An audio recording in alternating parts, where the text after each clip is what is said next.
Samanta, agora 6h04. Viva Voz, com Vera Magalhães.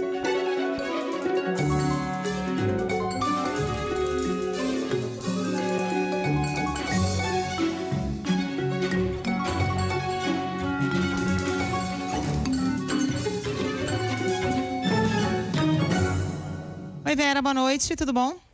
Oi, Carol, boa noite. Boa noite, Muniz. Boa noite, ouvintes, espectadores do Ponto Final. Boa noite, Vera. Vera, o assunto do dia é essa informação aí sobre a delação do tenente-coronel Mauro Cid, revelando que Jair Bolsonaro se reuniu com o comandante das forças para discutir uma minuta de golpe. E agora, o que as Forças Armadas dizem?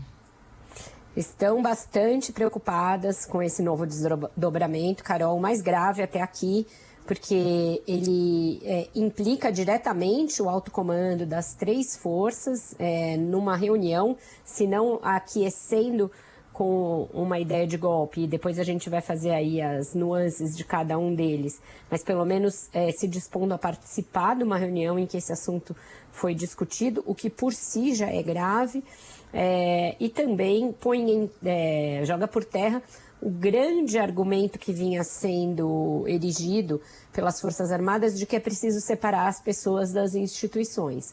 Um encontro dessa natureza coloca no centro da mesa as instituições por meio dos seus comandantes. Então é bastante grave e acaba obrigando a que eles revejam essa estratégia. Vamos chegar lá. Deixa eu primeiro dar o crédito, né? Essa informação foi um furo da colunista daqui da CBN e do Globo, Bela Megali. Pode dizer um furo conjunto com o Aguirre Talento do UOL, porque os dois deram muito perto e as matérias têm ali diferentes detalhes, então elas se complementam. E um detalhe importante que foi trazido pelo UOL é que a minuta de golpe que teria sido discutida entre Jair Bolsonaro e os três comandantes das forças nesta reunião após a eleição foi levada pelo assessor especial da presidência, Felipe Martins, que andava totalmente sumido desse noticiário, não tinha aparecido até aqui, mas que teve ali momentos de protagonismo no governo Bolsonaro, ao, por exemplo, aparecer fazendo um gesto que foi identificado como um gesto nazista numa reunião de uma comissão do Congresso. Então, o tenente-coronel Mauro Cid disse que ele próprio participou e que, nessa reunião, o comandante da Marinha teria dito que as suas tropas estavam prontas para atender a qualquer chamado do Bolsonaro no sentido de anular as eleições, prender adversários e dar um golpe de Estado. Então, agora, o almirante Almir Garnier vai para o centro das investigações e poderá ser, inclusive, convocado pela CPMI dos atos golpistas. Vocês disseram isso agora no Ponto Final, no Repórter CBN, porque a relatora Elisiane Gama quer a sua convocação. A gente se lembra, né, que este comandante da Marinha deixou o cargo antes da transição para não ter de participar da posse do Lula, não ter de ali prestar continência, bater continência para o presidente Lula. Então, agora isso implica a Marinha e acaba tendo aí uma gradação. Até aqui o Exército estava muito no centro dos acontecimentos e no centro das investigações. E agora isso coloca a Marinha mais fortemente na trama golpista e tem sido usado aí pelo alto comando do Exército como uma alegação assim, de copo meio cheio. Pelo menos o comandante do Exército de turno não abraçou a ideia, disse para o Bolsonaro que não seria possível aderir a essa ideia, mas isso não exime o fato de que o Exército tolerou aqueles acampamentos golpistas na frente dos quartéis por meses, inclusive no dia 8 de janeiro, deu guarida a pessoas que desceram para depredar as sedes dos três poderes e voltaram para a frente do QG. Então, tem outras implicações do Exército nessa trama. Essa afirmação do Cid, desculpa, Carol, só para concluir... Não, e esse silêncio, né? Porque chega o presidente com uma minuta e diz, olha, eu tô aqui com essa minuta aqui, o que vocês acham? Não, presidente, aí não, é golpe de Estado, mas aí também não faz nada, né? Não faz nada, não comunica, não traz a público. Não traz a público. Não prendem o presidente até, né? Mas, né? Porque afinal está conspirando contra a democracia. O Bolsonaro negou, disse que nunca corroborou com nada, compactuou com nada que ameaçasse a democracia, como se a gente não tivesse visto ele fazer em público e diante das câmeras isso ao longo de muitos anos do seu mandato. E agora precisa haver as provas de corroboração apresentadas pelo tenente-coronel Mauro Cid para o que ele está dizendo. Com uma reunião com tantos participantes, ele sendo o ajudante de ordens da presidência, provavelmente ele tem aí a convocação das pessoas, o chamamento das pessoas para esse encontro. Tem a data e tem o fato dele ter sido realizado. Deve ter sido realizado no Palácio da Alvorada. O Bolsonaro estava saindo pouco de casa nesses dias, então o registro de entrada dos comandantes no dia que ele indicar acrescido do fato de que ele deve ter participado da convocação dos militares para esse encontro. E a minuta de golpe, se ele tiver o texto da minuta de golpe levada pelo Felipe Martins, que a gente não sabe se é a mesma minuta do ministro Anderson Torres, aquela que foi encontrada na casa do Anderson Torres. É um outro texto. Então, tudo isso pode ser aceito como prova de corroboração, segundo eu apurei ao longo do dia de hoje. Então, não está difícil de comprovar se tiver acontecido realmente na maneira como os repórteres obtiveram de fontes da Polícia Federal. Isso tudo só corrobora aquilo que já foi falado, né? De que havia propostas como essa vindo de várias pessoas o tempo todo, como se fosse algo natural, né? Uma proposta de minuta de golpe sendo debatida, seja ela qual for, né? O textual. A esse propósito, Muniz, vamos lembrar uma coisa que já veio a público nas investigações sobre o tenente-coronel Mauro Cid, que talvez ele linke com esse episódio, que é aquela conversa cujo áudio vazou entre ele e o ex-major do Exército, Ailton Barros, em que ele ficava instigando o Cid de que ele tinha de convencer o Bolsonaro e o comandante do Exército, Marco Antônio Freire Gomes, a dar a ordem para as tropas agirem, e aí seria uma ordem para o destacamento de Goiânia, que depois o Cid viria a comandar pela designação do Bolsonaro, inclusive, e esse destacamento de Goiânia prenderia o Alexandre de Moraes, segundo o áudio, e daria o golpe. Então, são muitas as conversas a respeito dessa ideia de se dar um golpe, de se bypassar as eleições, de se anular o que foi feito. Isso tudo num ambiente que as coisas estavam acontecendo, né? Bomba num veículo perto do aeroporto, aquela explosão de um carro na frente da Polícia Federal no dia da diplomação do Lula. Então, era um ambiente em que o golpismo estava sendo discutido e estava sendo ensaiado nas ruas. Então, tudo isso forma um quadro muito sinistro do risco que a gente viveu de uma ruptura institucional e democrática no Brasil. É isso, que bom que agora tudo vai se amarrando, né, nessas investigações. Ô Vera, um outro assunto aí para a gente discutir hoje, você até mencionou aqui na primeira edição do Viva Voz, né, a manifestação da presidente do PT, Gleisi Hoffmann, defendendo ali, no discurso defendendo a PEC da anistia, ela fez críticas fortes ali à justiça eleitoral, né, às decisões da justiça eleitoral, ao custo da justiça eleitoral. E depois disso, o presidente do TSE, Alexandre de Moraes, agora respondeu a esses ataques da Gleisi Hoffmann, né? Mas não acaba sendo uma reação meio tardia a esse pacote que, no final das contas, acaba tentando desmontar aí o ambiente, a justiça eleitoral, né? O amparo que existe contra malfeitos aí eleitorais? Me parece muito tardia, Muniz, e muito isolada por parte do ministro Alexandre. O TSE, como um todo, deveria se debruçar sobre esse pacote, tanto o de anistia dos crimes já cometidos, como o de mudança da legislação que rege o controle das eleições e a própria atuação da Justiça Eleitoral como um órgão de fiscalização das eleições. Ele abre a nota repudiando afirmações errôneas e falsas e essa tentativa do que ele diz de impedir ou diminuir o necessário controle dos gastos de recursos públicos realizados pelos partidos políticos, em especial aquele constitucional e legalmente destinados às candidaturas de mulheres e negros.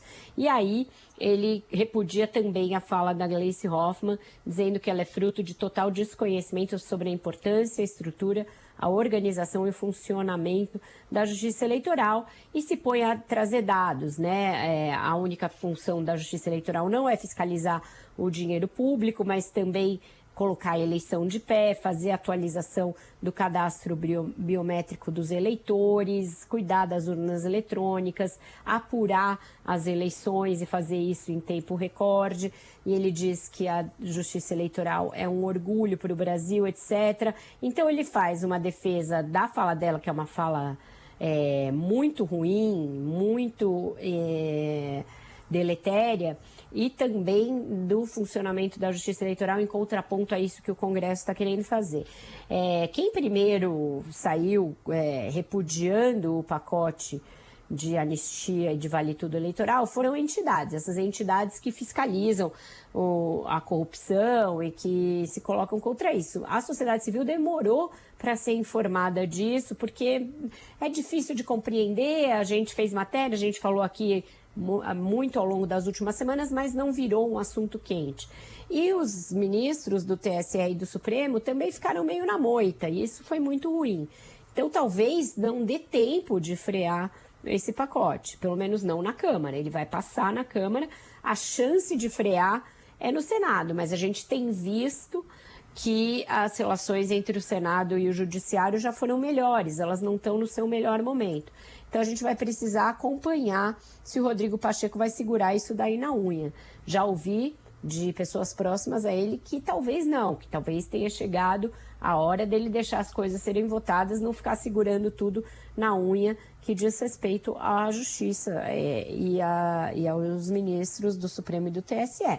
Então a gente vai ter que acompanhar, ficou para a semana que vem a votação, mas é muito significativo que a presidente do PT, que é o partido do presidente da República, faça críticas tão ferinas e tão mordazes à Justiça Eleitoral, menos de um ano depois de ela própria, o próprio Lula, Dilma, todo mundo ter comparecido à posse do Alexandre de Moraes no TSE, aplaudido e ter sido loas a defesa da democracia feita pelo TSE. A gente tem que saber se antes a fala era hipócrita, a de defesa, ou se agora ela é cínica, porque de uma dessas coisas ela não vai escapar. Ou ela foi hipócrita antes ao defender, ou está sendo cínica agora ao querer o fim de algo que ela acha que foi crucial para a manutenção da democracia no Brasil. O fato de só a gente ter justiça eleitoral, ou poucos países terem, não é um demérito. A justiça eleitoral é uma garantia de que os recursos que são públicos usados na eleição estão sendo fiscalizados e de que as urnas eletrônicas que são seguras estão chegando às localidades para que haja uma votação rápida, segura, democrática e apurada em tempo de fato recorde.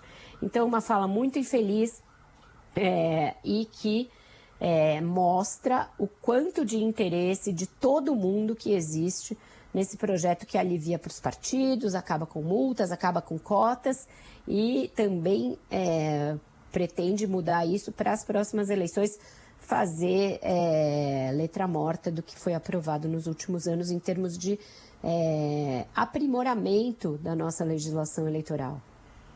E com essa inversão de valores, né, Vera? Porque aí a própria Gleice também argumenta que as multas são muito altas e que aí inviabiliza a atuação dos partidos. Olha, se os partidos cumprissem as regras, não pagariam multa, né? Mas a solução é mudar a regra e de um jeito picotado, né? Isso acaba que não vira um grande assunto, porque é difícil de entender. Tem a PEC da anistia, aí tem a mini-reforma eleitoral, aí tem a PEC que trata de cadeiras para mulheres no parlamento. São vários projetos que vão correndo em paralelo, eles vão colocando jabutis e refazendo o texto, e no final a população não sabe muito bem o que está sendo votado ali, né? A ideia é essa, fazer uma blitz em muitas frentes, em que você mude tudo de uma vez, não dê tempo de ninguém reagir, e com a cerejinha do bolo de que um desses projetos é relatado por uma mulher. O Arthur Lira fez isso já também para neutralizar críticas. E, nesse caso, mais lamentável ainda que a Gleisi Hoffmann, sendo mulher, compactue e defenda com essa veemência projetos que acabam dinamitando as mínimas iniciativas que a gente tem de aumentar a representatividade feminina no parlamento. Isso aí vai avançar na Câmara, isso já está claro. Eles adiaram por uma questão de melhor momento para votar. O Lira não estava aqui essa semana, etc. Mas será votado sem problema na Câmara. A maior dificuldade vai ser no Senado, mas nem lá eu acho que vai ter possibilidade de segurar por muito tempo, não. Vera, e hoje teve o julgamento do marco temporal, né? O avanço aí desse julgamento histórico, né? Que estava ali na corte. Teve todo o avanço, então hoje o STF derrubando essa ampliação da tese do marco temporal para demarcação de terras indígenas. Foi um placar de 9-2. Como que a gente pode entender os próximos passos disso? Até porque, como a Carol mencionou aqui mais cedo, tem também projetos sobre marco temporal para tentar trazer de volta essa tese, tramitando no Congresso, né? Exatamente, Muniz, mas não acho que vai ter sucesso. Ontem eu já me antecipei aqui, falei que tinha maioria, né? 5 não é maioria ainda de 11, mas 6 é. Então, hoje nós temos a maioria. E aí teve esse voto surpreendente do ministro Gilmar Mendes, porque ele é favorável à tese do marco temporal. Já conversei com ele a esse respeito, ele já deu declarações a esse respeito, mas ele viu a maré virando depois do voto do ministro Alexandre de Moraes, porque antes do ministro Alexandre de Moraes propor aquela ideia da indenização para quem de boa fé ocupou terras indígenas, a tendência estava meio ali dúbia, podia ser que a tese do marco temporal passasse. Havia dúvida sobre o voto do ministro Fux, sobre o voto do Toffoli, e aí já tinha os 2 bolsonaristas, com esse 3 ficariam 5, e aí eles tentariam convencer mais um ministro, por exemplo, o ministro Cristiano Zanin, que entrou depois. Mas quando o ministro Alexandre de Moraes forneceu essa saída, ainda antes do período de vista, lá atrás, da indenização, ficou difícil para defender a tese do marco temporal, e ainda mais com a mobilização enorme, internacional, inclusive, que os povos indígenas conseguiram angariar em torno desse tema. Então, todo mundo foi migrando para o voto do ministro Alexandre, não querendo me gabar, mas eu cravei que isso aconteceria quando muita gente ainda dizia, Cristiano Zanin pode votar, pode ser que dê um desempate e tal, e eu já sabia que o Alexandre de Moraes ia levar mais essa. Inclusive, escrevi com esse título no Globo. O Alexandre de Moraes vai ganhar mais uma batalha, e ganhou. E agora, volta a bola para o Senado. O que acontece, né, no Senado? O que eles estão discutindo é um projeto de lei ordinária, que acaba por acolher a tese do marco temporal como vinculadora das demarcações de terras indígenas. Acontece que o projeto de lei não pode se sobrepor à Constituição. E o que o Supremo vai fazendo nesta sentada, como eles dizem, é dizer que a Constituição prevê que os povos indígenas têm um direito natural à demarcação das suas terras e não existe marco temporal nenhum ali na Constituição. É isso que eles estão dizendo em última palavra, que a Constituição não previu, o Constituinte originário ali de 88 não previu nenhum tipo de senão, nenhum tipo de marco temporal para garantir esse direito que é dos indígenas e que é um direito essencial, que é um direito fundamental. Então, não tem projeto de lei que possa sobrepor a isso e talvez não tenha nem emenda à Constituição, porque se eles entenderem que isso é uma cláusula pétrea, um direito que equivale a uma cláusula pétrea, aí não tem nem PEC possível de mexer. Então, Eu acho que se o Senado resolver ir por aí, vai dar um tiro no pé, porque aí o Supremo vai derrubar o projeto de lei por ser inconstitucional. Então, eu acredito que vai cessar essa conversa por aí, e aí que o governo vai deslanchar as demarcações de terras que estão paradas à espera dessa decisão que se arrasta há muito, muito tempo. Vera, o Procurador-Geral da República, Augusto Aras, já está na reta final aí do seu mandato, tentou alguma sobrevida, alguma recondução, mas parece que já entendeu que não vai rolar para ele, né? Não vai rolar. Tem 2 movimentos recentes dele que mostram aí que ele está jogando a toalha, mas tentando limpar um pouco a barra da sua gestão. Carol, um deles foi um relatório que ele soltou de atividades, né, nos últimos dias aí, tentando mostrar os feitos da sua gestão.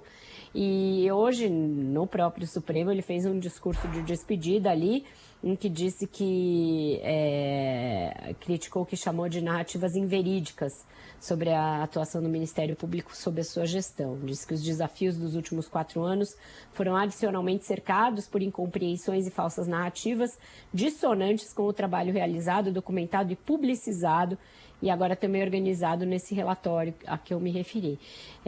Enfim, não é esse o consenso, inclusive naquela corte na qual ele fez seu discurso de despedida. Basta lembrar que várias vezes os ministros do Supremo, em algo que é muito inusual, questionaram manifestações da Procuradoria-Geral da República em questão ambiental, ao longo da pandemia, mesmo em questão penal. Não foram poucos os casos em que vários ministros questionaram, pediram para voltar decisões da PGR sob Aras e Lindor Araújo. Além disso, a própria atuação na pandemia foi ali desnudada pela CPI do Senado e também por ações posteriores em que o Supremo praticamente obrigava o poder público a agir e fazia isso sem que fosse provocado pelo senhor Augusto Aras. Então, e os ministros já fizeram críticas muito pesadas. O ministro Gilmar, que é o decano atual do Supremo, foi no Roda Viva e fez críticas muito pesadas ao que ele chamou das omissões do Aras. Então, essas narrativas, como ele chama, na verdade, são constatações de uma gestão que pegou um dos momentos mais críticos do Brasil e deixou de cumprir o seu papel, que é o de ser a voz da sociedade em momentos como esse. Vera, falando em PGR, isso tem tudo a ver com o assunto do 2+1 de hoje, né? Que está aí logo mais sendo publicado. Quem que é o entrevistado de vocês, ou a convidada de vocês? Pois é, e por uma coincidência total, porque eu não sabia que o Aras ia fazer o seu discurso de despedida hoje, a nossa convidada dessa semana, minha e do Carlos Andreasa, é a ex-procuradora-geral da República, Raquel Dodge, que teve um papo muito longo com a gente, muito proveitoso, profundo, sobre o funcionamento da PGR, sobre o papel da instituição Ministério Público, sobre essas dificuldades aí de nomeação de procuradores gerais a partir de uma lista tríplice que deixou de ser respeitada, mesmo porque ela não é mandatória, ela não é obrigatória. Falou também sobre indicação de mulher para ministra do Supremo, falou a respeito de Lava Jato. Então, a gente percorreu todos os assuntos e ela não deixou de fazer uma crítica à atuação do órgão do qual ela ainda faz parte, porque ela ainda está nativa, ela é subprocuradora-geral, durante a pandemia. E aí ela faz uma crítica não pessoal, ela não chama o Aras pelo nome, mas ela diz que é preciso fazer uma análise e ver que a PGR falhou num dos momentos muito sérios. Então, nem internamente o Aras convence com esse discurso de que o que se faz de crítica a ele é só narrativa. Tá bom. Vera, obrigada, viu? Boa noite para você. Até amanhã. Boa noite para vocês. Até amanhã. Ótimo jornal. Boa noite. Até. Intervalo. Voltamos já já.